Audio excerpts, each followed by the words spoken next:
Hey, a lot of people get confused by the balance of trade, imports and exports, but it's great. There's a website called the Visual Capitalist. I'm not associated with them. I just saw on a Reddit post that they put a thing up, and I love their website. I've been going through it. It's kind of cool. So let's go take a look at this is a visual of how the balance of trade works. So this is as of 2022. This is the list of all imports and exports and based on the country. So you can look at it, visually see this. I'll scroll up and down so we can see this. So we import a total of 3.25 trillion dollars worth of. Okay, so this visual shows us what goes in and what's out. Now remember, this is goods only. This does not include exports of services and intellectual property and stuff, which is a whole nother number, which I have, which we're much more service based. So this is going to look like we have a massive importing issue, like a severe deficit. But with the services, it evens out a little bit. It's still not, it's still we're a net importer, but it does get a little closer than this. But let's go into it. So with Canada and Mexico, we have what, almost 900 billion in imports. Okay. So these are our biggest two trade partners. We import about 900 there. But look, we kick out about 800, about 750 or so. So we export about $700 billion worth of stuff to Canada and Mexico, and we import about 900. Okay. So there's a deficit there, but it's or sort of even. Where it jumps out, and these are all the little countries. We have a few that we actually import. I think the UK, we import 64 and import 77. So remember, the balance of trade isn't it. You can look at the whole thing. We have a negative 1.1 trillion, but it's each country has their own. Like there are certain countries we import more than export. Now, here's the big one. This big red line right here, this is China. So we import 537 billion to that one country. And we only export, where the hell is it? We only export 23 billion. So there's a massive imbalance there. And no, that's fine. And you can get all up in arms. But right now, the reason all our goods are so cheap is because they're very cheap. And, the cost of having it manufactured there versus in the country is a massive difference. So net on a very short-term basis, we're doing better. Things are cheaper because we're buying them in countries like China where they're super cheap to make versus here. I mean, the difference between minimum wage there and minimum wage here, or a factory worker there versus here, is massive. So if we wanted to get rid of that and bring it back to the country, it would cost us more and maybe hurt us. So in the immediate profit driven economy, this is a thing that China will be importing a lot more from China because it's cheaper. Now there's a risk there, right? There's concentration risk or political risk that if China becomes more militaristic and anti-America more than they are, they can shut down our pipelines, like what happened with COVID. When they had a zero COVID policy, things weren't being done. All of a sudden, we have massive backlogs in the pipeline. So having it all in one country is very risky. They should be spreading it out around a bunch of other countries. But right now, we have a negative 1.18 trillion. This is a deficit. This is the trade balance.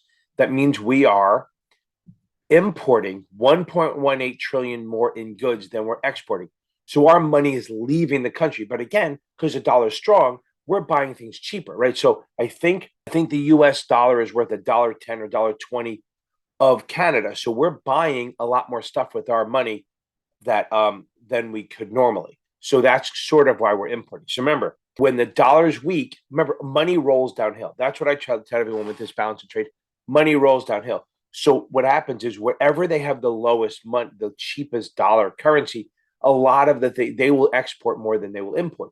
So if we have a weak dollar, we will export more than importing because it's cheaper for them to buy the stuff. So we always say in public we want a strong dollar, but we actually want slightly weak dollar. A weaker dollar would mean more people will buy our stuff. Okay. But again, a weak dollar means that the country's not doing so well. A stronger dollar means the country is doing well. So right now, I think it reversed. If I remember it about maybe 10 years ago, the dollar was weaker than the euro. And I do think it flipped. I can look that up. Not do now because I'm just ranting. But again, this is the trade imbalance. 3.25 we're bringing in. That means our money is going out to buy their goods. And then we're exporting 2.7 trillion. This is a great little visual of what's going on and who's the biggest trade partners we have. See, Canada and Mexico, we have a deal with them. They're super close. And those are our biggest trade partners other than China, but it's very imbalanced. But most of them are all within like a range or percentage of each other. China is the biggest one that's an imbalance. But the good thing is, remember something, in this same time, our basically we've gone up. Our GDP has been rising. We're exporting more, 18% more, importing 15% more. So our economy is getting stronger and stronger as we go along. Now, this is the services one. I wish we had a picture for it, but I don't. And again, go check out the visual capitalists. They're awesome. I'm going into a rabbit hole with a lot of their stuff. I think I'm going to put a lot more stuff out here. You see, in 2021, we exported 120 billion in services and brought in 130. So it was about even. But look what's happened now. We've actually widened the gap. We export a lot more in services, intellectual property, stuff like that, than we actually import. So they both went up. When I first looked at it, I said, oh, wow, went up by a lot. And then I realized we went up by more exporting. So that's a positive 244 billion positive, which would reduce, now that reduces our deficit from 1.1 to about whatever that -3 is. So right around 800 billion. So it's still a deficit, but it's less. And if this keeps increasing at this pace, we may actually become a net exporter in general. Who knows if it's going to go? We don't know where this is going to end up. It's very interesting to look at this and see that it's not just one little thing. It's like you look at the China thing, oh my God, we're importing so much, which is true, and it's very concentrated. We should be spreading it out to other countries like Africa, India, stuff like that. But maybe the Ukraine, even when that ends, something to spread it up. Maybe Mexico, help them out, or Canada. They're expensive. So I'm just saying spread it out. So this way, if one country shuts down, as we saw in COVID, it's not going to affect us as much. So that's just a little explanation of the whole balance of trade. So you can understand it. If you can, go check out Visual Capitalist. It's on there somewhere. I can put a link in the video so you can see this one. It's very cool to look at. And sometimes seeing things like that makes it easier to understand.